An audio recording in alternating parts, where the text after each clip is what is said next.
26 November रोजी Badnera police station हद्दीत झालेल्या ऋषिकेश खापेकर हत्या प्रकरणात आता नव्या घडामोडी पाहायला मिळत आहेत। या प्रकरणात हिंदू संघटना आक्रमक झाल्या असून हा खून नियोजित असल्याचा गंभीर आरोप त्यांनी केला आहे। हिंदू संघटनांनी पोलीस आयुक्त अरविंद चावरिया यांना निवेदन देत या संपूर्ण प्रकरणाची सखोल चौकशी करण्याची मागणी केली आहे।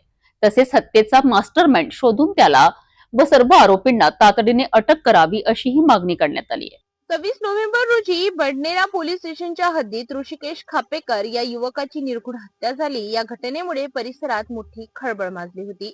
आता या प्रकरणात हिंदू संघटना मैदानात उतरल्या असून हा खून पूर्णपणे नियोजित असल्याचा त्यांचा आरोप आहे।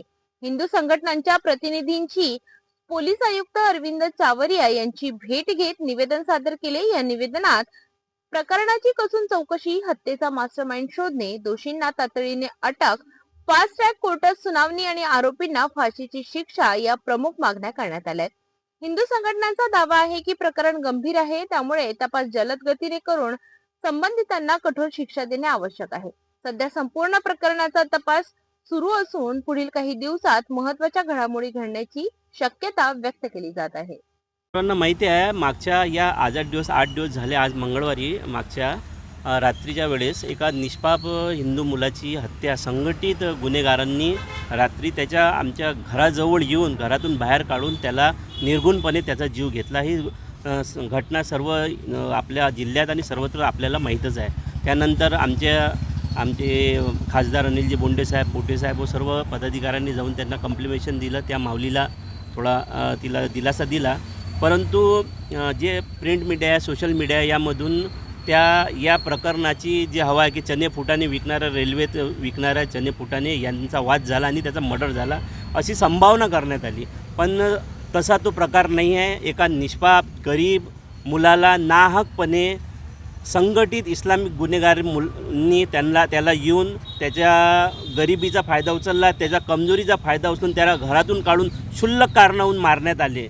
आणि या लोकांचे मनसुबे, या लोकांची ताकद, या लोकांची घृणा एवढी वाढलेली आहे की ते कुठल्याही गरीब लोकांचा धक्काही बर्दाश्त करायला तयार नाही आहे। त्याच्या मागे इतकं मोठं कारण नव्हतं की त्या गरीब मुलाचा जीव जायला पाहिजे म्हणून। आणि असे प्रकरण रोजराज घडत आहे। याआधी पण असे प्रकरणं घडले आणि हे लोक अशा सॉफ्ट टार्गेट बघतात, सॉफ्ट मुलाला येऊन काही क्षुल्लक कारण होतं, गाडीचं कारण होतं, क्षुल्लक कारणावरून जीव घेतला पाहिजे असं ते कारण नव्हतं। म्हणून बडनेरा शहर आणि या संपूर्ण अमरावती शहरात हिंदू जनमानसात आक्रोश आहे की अशा क्षुल्लक कारणावरून जर जीव जात असेल तर आम्ही काय करायला पाहिजे आणि आम्ही कुठपर्यंत सुरक्षित आहोत। एका भरगच्च अशा हिंदू एरियात येऊन जर जीव जात असेल, कुणी मारत असेल तर मग कोण सुरक्षित आहे। आमची मागणी आहे की त्याच्या मारेकऱ्याचा सखोल चौकशी झाली पाहिजे। त्याचा मागचा जे मास्टरमाइंड आहे, त्याच्या मागे ते जे ताकद आहे, जे अवैध धंदे करणारे असो किंवा सराईत गुन्हेगार असो, यांना कडक शासन झालं पाहिजे आणि त्यांना जबर बसली पाहिजे। असा फास्ट ट्रॅक कोर्टात तो चालला पाहिजे, हा आमचा यावेळेस मागणी आहे।